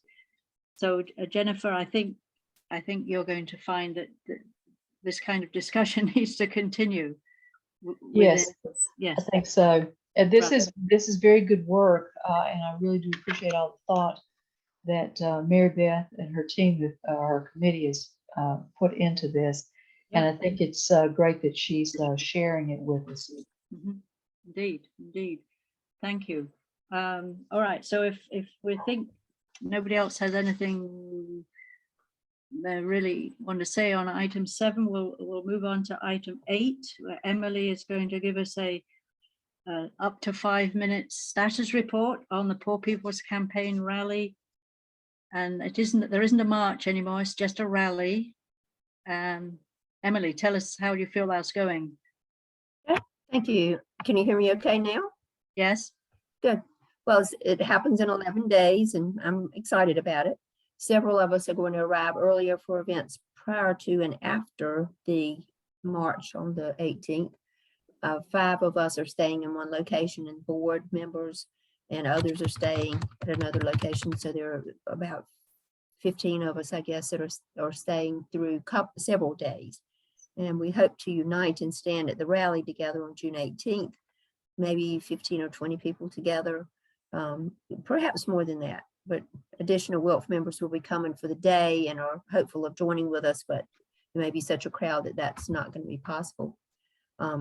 There is no march, as you said, but just a gathering at the location of 3rd and Pennsylvania Avenue. There is actually a march that is going to happen from Freedom Plaza after a Shabbat to 1 mile to the gathering site that some people are going to be doing, but there is not a big march. So most of you are not going. I think there are 3 of us on the call that are going, but I'll just run through some of the events. There's a communal dinner hosted by the Poor People's Campaign for Everyone on Friday night. And then there's a memorial service to mourn the lives of people lost to COVID and to the interlocking injustices, followed by an illumination thing that Code Pink is doing. And that same night, several of us will be going instead. We'll be going to the Sankofa Cafe to welcome the new DC branch into existence, which is kind of exciting. Saturday, the gathering of the Poor People's Campaign will be 9:30 and the actual event begins at 10. So I hope you all will be able to tune into that on your computers and join us at least in spirit. After the rally, there'll be Code Pink dinner and concert. So a chance, I think, for all of us who were there to meet with other peace groups and begin to have collaboration for the long term in this time when we need that so much. I think the biggest thing that those of you who are not going to do is to try to watch the events on Facebook or the website, and I'll put those in the chat. And also to think about using their social media posts, Twitter and Facebook particularly, to boost the event. And I'll put in the chat also a document that gives you some ideas about how to do that. And then just today, Reverend Barber has asked that if people would contribute some money, they would be able to bring more poor and low wealth people to the event. And it is focused on them and their needs. So it would be appropriate to have them there to witness. So I'll put in the chat also the link to make a donation. And the other big thing, I guess, is that the board is meeting, of course, in Fairfax, Virginia on Sunday. And there's a WILPF lunch for anyone who's there for that, to include all of us non-board members. So I think it's going to be a great event, a chance to meet in person and network with other peace groups as well. So I'll put some things in the chat, and if anybody has any questions, I'm happy to answer those. Yes, so obviously I'm here in California and I'm not going to get up for 7 a.m. 7 o'clock. We are going to have, my branch just moved its second Saturday to third Saturday to meet. And so people are going to come to my house. I've said the earliest I can manage is 8:30, which is 11:30. It seems like the speeches are going to go on till 2 o'clock Eastern time. So Very there will likely. yes, there will be something going on. So we will be able to watch part of it and then we'll move into our branch meeting. So yeah, so everybody, I mean, I've seen Poor People's Campaign events before. They have people giving testimony as to their situation, and that's I suppose what most of those speeches will be. Sure. Maybe some music. Maybe some music in between. Music starts at the beginning, and there may be some interspersed as well, but the hearing from impacted people, their stories, is what the whole thing is based upon. So yes, right. That will be the crux of the matter. Right. Okay. And when it says that intersection is at the bottom of the National Mall. I looked it up on Google Maps. I think what you'll find is you're actually on the mall, not because that intersection won't take more than 5,000 people, and you're hoping for 100,000, right? So I think you'll be great. I think you'll find you're further back. Barbara Taft, do you have a question? Yes, because a lot of us are not going to be in a time zone where we can hear this live. Do we know that it is going to be recorded so that we can listen to it and show it later to people who weren't able to attend? I'm sure it will be, yes, probably on the web page. So yeah, they record most everything. So yes, that would be great to see it later. Sure.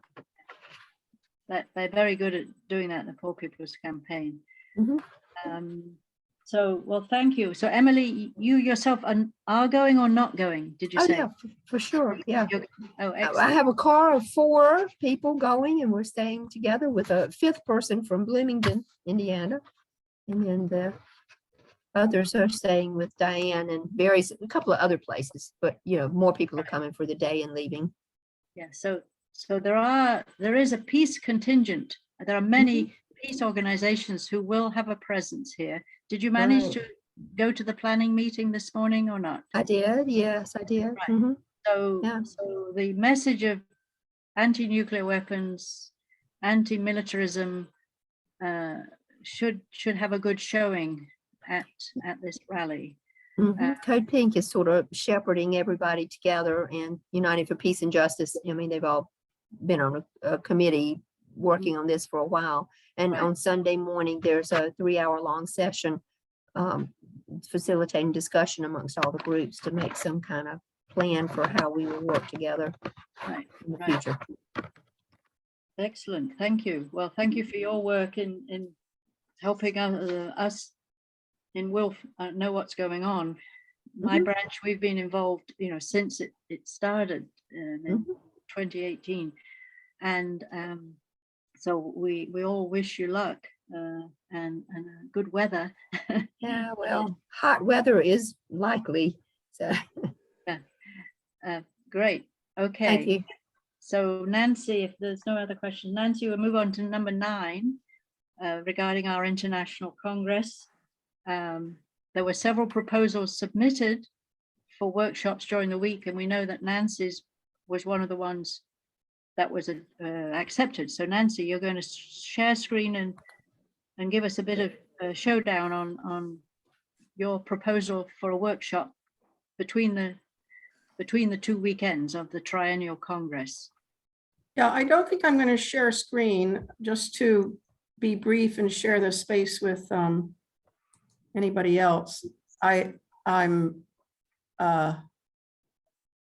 having trouble getting to that document exactly. So sorry, I'm just going to read very quickly the title, which I will be doing this with Cindy Peister, who has been working with the Veterans for Peace. She's now a member of Earth Democracy Coordinating Committee, and also with the Environmental Working Group of International. So this is a project of our Climate Justice Women and Peace campaign. And the title of her PowerPoint is Fighting the Militarism of Extinction and Annihilation, a Feminist Perspective. So this carries on a rather intense 20 minutes of educating those who attend this about the military's carbon blueprint and what it means to have the military be the largest emitter of greenhouse gases and the larger user of fossil fuels, and the impact on not only the environment, but on women, children, communities, and vulnerable people. It is 20-minute PowerPoint, and then we will have 70 minutes of discussion, questions and answers. And the goal is quite specific. That is to expose the military's carbon blueprint that will most likely could or will increase the global warming beyond the 1.5 degrees centigrade or the 2.7 degrees Fahrenheit that we're trying to keep, that will help to keep the climate cooler. And what does it mean if that benchmark is breached, and what kind of impact it will have? But most importantly, to expose the fact that at the Kyoto climate agreements in 1997, the military was exempt from any national reporting or from the COP meeting agreements. So the effort is directed toward working with the Environmental Working Group of International to create a document demanding that the military's all national militaries' carbon blueprints are now to be in the COP27 agreement, and also to be part of the any nation's commitment to reporting their greenhouse gases, that then the military's greenhouse gases have to be included. So this is a big effort to get a document written, and then also have a delegation from the Environmental Working Group and across the sections of WILPF to go to Egypt for COP27 to demand that this voluntary reporting be replaced by a mandated reporting. So in brief, that's what this proposal contained in submission, and we were happy to be recognized. And now we have to put together a panel, reach out to members and sections among those in the international to have maybe 3 to 5 people on this panel, and to generate a good discussion, and then have the Environmental Working Group, if this is approved, to take up writing this document. Cindy Peister wants very much, excuse me, I always pronounce her name Peister, it's really Peister. She very much wants to go to Egypt, and at COP26 in Glasgow, Scotland, there was a delegation. At that time, 8 permits were provided by the United Nations, and so those permits were sort of circulated among those of WILPF who went to Glasgow. So that probably will be the same way they handle it in COP27 in Egypt. There's some concern that the meeting place is 4 hours outside of Cairo. And of course, Egypt is not known for its welcoming of maybe, let's say, marches, demonstrations, actions, etc. So that's another concern and point of discussion. So I'll be glad to take any questions. Thank you very much. Well, thank you, Nancy, and well done on getting your proposal. So 2 hours, and have you any idea what time zone you're going to be in? No, none of this has been finalized or discussed with me. And we will have some help from the membership committee of International to reach out to people, to sections and members. We'll have a tutorial on the what do you call it? You know, the technical, the technical platform that they're using. They will coach us. In fact, if we need help, I think they might do it themselves for us. And as you know, of course, Women, Peace and Security at the UN, which is a WILPF international program there with Ray Atchison, is in support of this effort. I might add that Patricia Hines of the Trap Rock Center for Peace and Justice in Western Massachusetts still has not heard about her proposal, which is on sanctions looked at through a feminist lens, how impactful they are on the same communities that I mentioned. And as you know, of course, is Teresa on here? Teresa's was accepted as well, which is about racism and race and diversity in international, in sections and international WILPF. So that's a very nice representation. Right. The one I saw a reply from the committee who had to choose, and they said, what, there were 27 proposals and there was an overabundance from US section, and they didn't feel it fair that the US section took up a lot of the limited spots during the week. And so that's why some of our proposals were not accepted. I don't think it was much to do with the quality of them. It was more to do with geographic fairness. So that yeah. So I'm glad. Well, I think importantly, she also mentioned in terms of maybe the fit of the proposal, the topic of the proposal in the guidelines or something to that effect. But you never know. And I think just because the Environmental Working Group and the other work that International is doing on feminism and militarism sort of it's kind of an you know, we fit into that. But anyway, it's a topic of great concern at this point. Joan has her hand up. Yes. Supposed to get ready and unmute. Just a really brief, short thing, Nancy. I know we can all look it up, but could you tell us what year COP27 will be? Excuse me? Do you know what year COP27 will be? Yes, it will be this this year. Oh, in the fall. They're every year. This year, every year. Great. Okay. So this one is held in Egypt, as I mentioned, and it will be in the late fall, late November. I believe. I haven't seen a specific announcement yet. Okay. Yes. So, and if you look at the latest report on the amount of carbon dioxide we have in parts per million, it's gone much too high. And Dr. Ralph Keeling, who has been plotting that for years, is a personal friend of myself and my husband. And so you read the Washington Post, you'll see what he has to say about what we've already put into our atmosphere. And we're on the catastrophic timeline. You know, some people would say it's too damn late. It's too damn hot, too damn hot. Don't forget, we're too late to reduce the amount of carbon dioxide, and it's going to get hotter.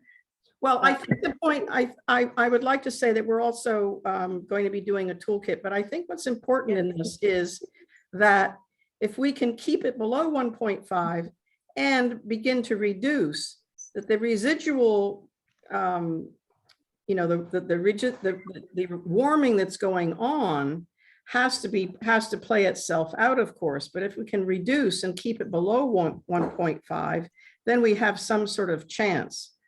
So these two have to be correlated. Right. Okay, thank you. Jennifer, you have? Yes, the only thing I was going to suggest, and I'm sure everybody's in complete agreement about it, no carbon credit swaps. No carbon credit swaps, right. And no cap and trade. Right. Okay.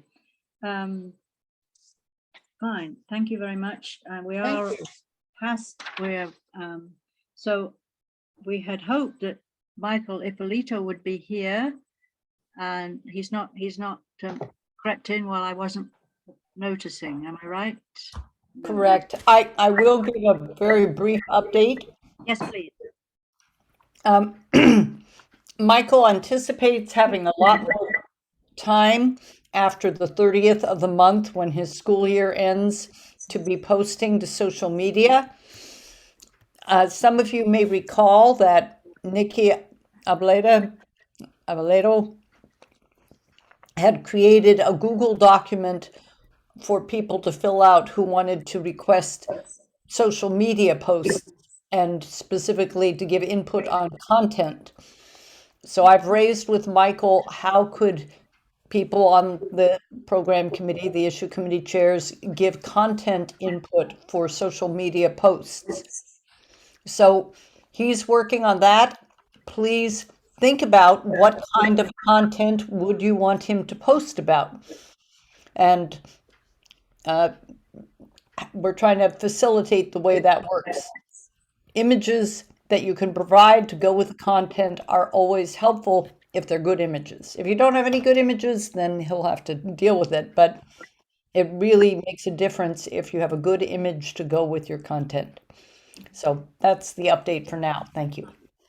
So I must admit, I didn't recall that there was a Google Doc where we could make our requests.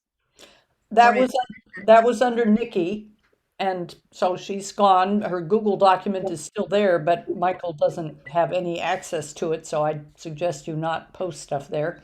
Right, so okay, but you know, I've been on Twitter now for some years, so I also can just start afresh. We don't have to depend on Michael, right? We can do ourselves if we feel competent to make a tweet. Please, we cannot depend on Michael for all WILPF US social media presence, but he can be called upon to amplify campaigns. Okay, thank you. Major campaigns. Okay, so we've done 11 and 12, and now we're 11 minutes over 7 o'clock. If people are still managing to stay with us, I know those in the East, it's getting late for you. We have item 13 is the president gets 5 minutes, or up to 5 minutes, to give us some any news or items you want to bring to our attention, Darien. Well, I've talked plenty already. I will just emphasize, I sent out an email to everyone about that we have had to change the plans to offer improved Zoom services for program committee people. Since the staff person doing that quit, we're back to where we were, where Ellen Schwartz will check the calendar and schedule your event.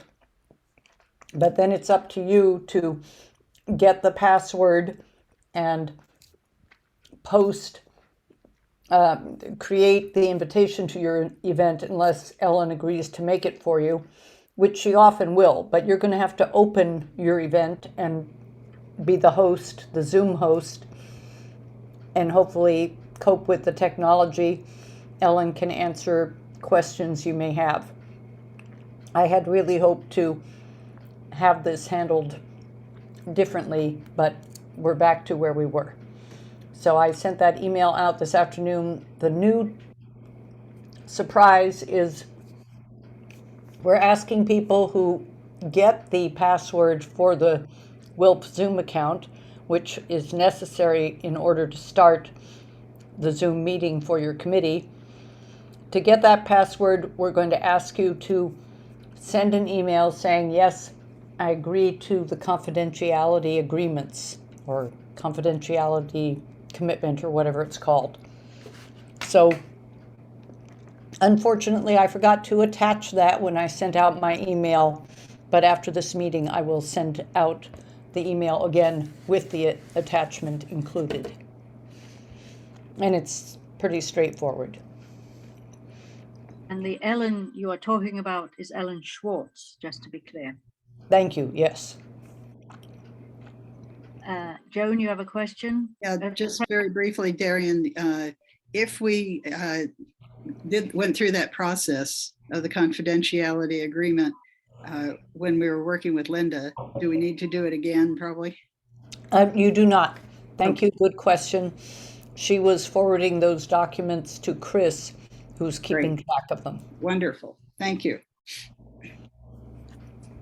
And look, Joan survived. It's not hard.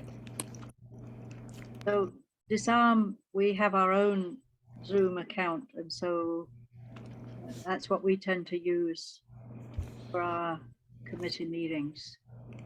And that is more convenient in many ways, but we do want to have the Zoom US account available for when it's needed. Right, indeed. Anything else you wanted to say, Darien? You've heard about the board meeting going on in DC, and then our regular board meeting will take place at the end of July. If anyone wants to, the board meeting in DC will be available on Zoom as usual if you want to participate in any of it, and it goes on Sunday morning. Then there's the lunch with the board from 1 to 3, and then the board meeting continues until dinner, and then it resumes again the next morning. And it starts at, I think it's might be 11 in the morning Eastern time. I don't think I would have allowed us to start before that, just so people on the Pacific Coast don't have to be up for a 7 a.m. board meeting. But 8 a.m. on a weekend is early. Thank you. Didn't I hear earlier that there's another meeting of the board at the end of June? No, this is the one in the middle of June. Then at the end of June, we have our monthly, well, every month the board has either a board or a steering meeting the last Tuesday of the month. In July, you said June. Right.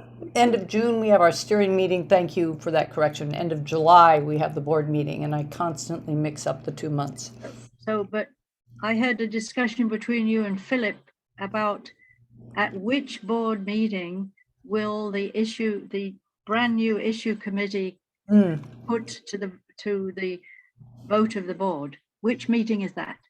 That would be good if we could do it at our June meeting, which is weekend after next. So that does put a faster timeline on for the report, but I think the report is going to be easy to work out between Dee and Jennifer. And is that a steering committee or a board committee meeting? You've lost me now. In the middle of June, it's the board meeting for a day and a half.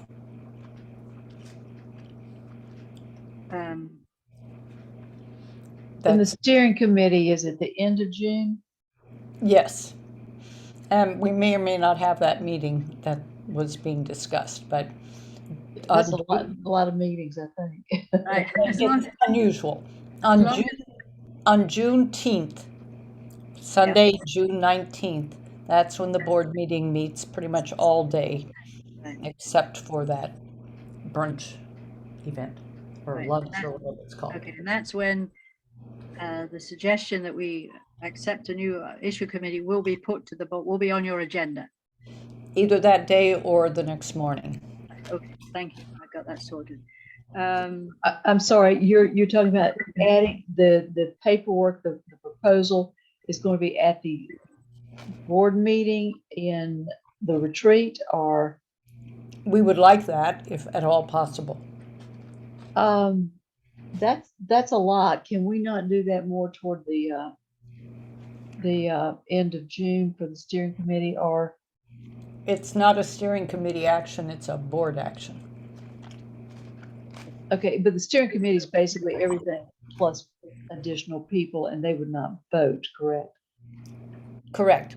But Jennifer, you and I can talk about this Yes, after. did you get that between you sorted out? Thank you. So, I thought I had, maybe I missed it. Oh, right. I also asked, sorry, in item 9, besides Nancy, was, you know, several people on this call are going to be our delegates to the International Congress. Is there anything that we issue committee chairs want to make sure our delegates carry out, do look out for our interests at the Congress? You'll be asked to vote on various things, and you are our delegate. So that is Dee is a delegate, Darien is a delegate. I will, when I send out the email with the attachment about the confidentiality agreement, I'll also attach the international program, the 3-year program. The latest, perhaps final version is now out. So I'll send that to everyone. And if anyone has input, they should please contact me and I will relay that input to the rest of the delegation. Okay, thank you. I'll just add that we already did make lots of suggestions in the 3-year program, and unfortunately, for whatever reasons, most of them were ignored. And the constitutional amendments are still pending. Right. Fine. Okay. Anything else anybody wants to tell our delegates to watch out for during the Congress? We can all watch it, but we can't vote and we can't speak, but our delegates will be speaking and voting in very early in the morning, sometimes late at night, etc. Okay, thank you. So Jennifer, we're down to I put you in for 10 minutes. I'm going to yield because I think we've already had plenty of discussion tonight. So would you like to suggest we'll let that date? Right now, let's get these major milestones out of the way with the board retreat and the new committee addition, and then we can be in touch.